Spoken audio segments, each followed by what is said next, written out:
एक बार की बात है, एक लड़का था जिसका नाम था रोहन। रोहन हमेशा अपने आसपास की दुनिया को लेके एक्साइटेड रहता और जीवन के बड़े सवालों के जवाब ढूंढना चाहता था। एक दिन उसे गांव की सबसे ऊंची पहाड़ी पर रहने वाले एक बुद्धिमान गुरु के बारे में पता चला। गुरु से सीखने का पक्का इरादा करके रोहन पहाड़ी पर चढ़ गया और उस मंदिर तक जा पहुंचा जहां गुरु रहते थे। उम्मीद से भरी आंखें और खुशी से भरे दिल के साथ रोहन गुरु के पास पहुंचा और पूछा, गुरु जी, मैं कामयाब कैसे और कितने टाइम में हो सकता हूँ? तो गुरुजी एक दयालु बूढ़े व्यक्ति थे जिनकी आंखों में चमक थी। उन्होंने मुस्कुराते हुए कहा, 10 साल।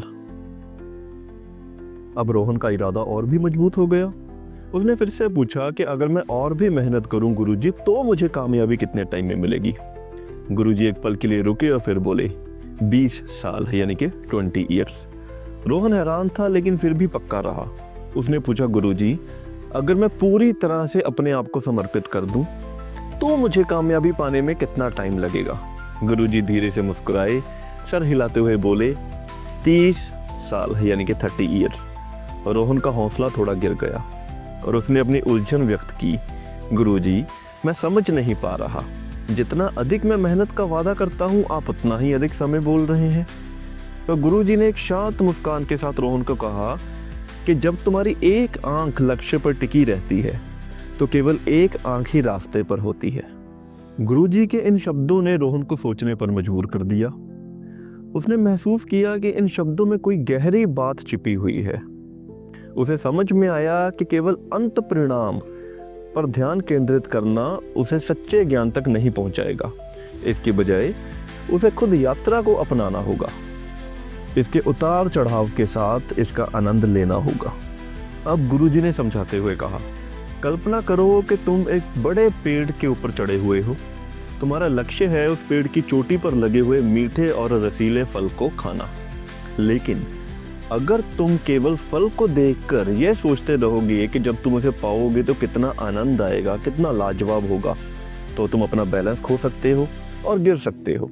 इसकी बजाय अगर तुम्हारा ध्यान हर कदम पर रहेगा, जहां तुमने अपना पैर रखा है, अपना हाथ रखा है, अपनी उंगलियों के नीचे पेड़ की खुरदरी छाल को तुम महसूस कर पाओगे, अपने आसपास की ताज़ी हवा में सांस ले पाओगे, चढ़ने की प्रक्रिया जो है उसका आनंद ले पाओगे। ये जानकर हर कदम के साथ तुम अपने लक्ष्य के और करीब पहुंचते रहोगे। गुरुजी ने आगे बताया, जीवन भी उसी पेड़ पर चढ़ने जैसा है। अगर तुम केवल अंत में मिलने वाले इनाम पर ध्यान रखोगे, तो कभी भी जर्नी का आनंद नहीं ले पाओगे। इसलिए चाहे तुम कुछ नया सीख रहे हो, कोई स्किल सेट एक्वायर कर रहे हो या किसी टारगेट की ओर बढ़ रहे हो, इस बात का ध्यान रखो कि जो हार्डवर्क तुम रास्ते में कर रहे हो, असल आनंद उसी का है। प्रक्रिया का आनंद लो, उससे सीखो और अपने हर कदम की सराहना यानी कि प्रशंसा और ग्रेटिट्यूड करो, क्योंकि कई बार असली इनाम उसी प्रयास में छुपा होता है। दोस्तों, उम्मीद है ये कहानी आपको अच्छी लगी होगी। अगर कहीं ना कहीं इस कहानी ने आपके दिल को छुआ है तो एक लाइक और एक सब्सक्राइब ज़रूर करें। अपनी राय कमेंट में ज़रूर दें। अगर आपको ऐसा लगता है कि कुछ इम्प्रूव होने वाला है तो वो भी कमेंट में बताएं। मेरी व्हाट्सएप कम्युनिटी का जो लिंक है डिस्क्रिप्शन में है, प्लीज़ ज्वाइन करें। Thank you.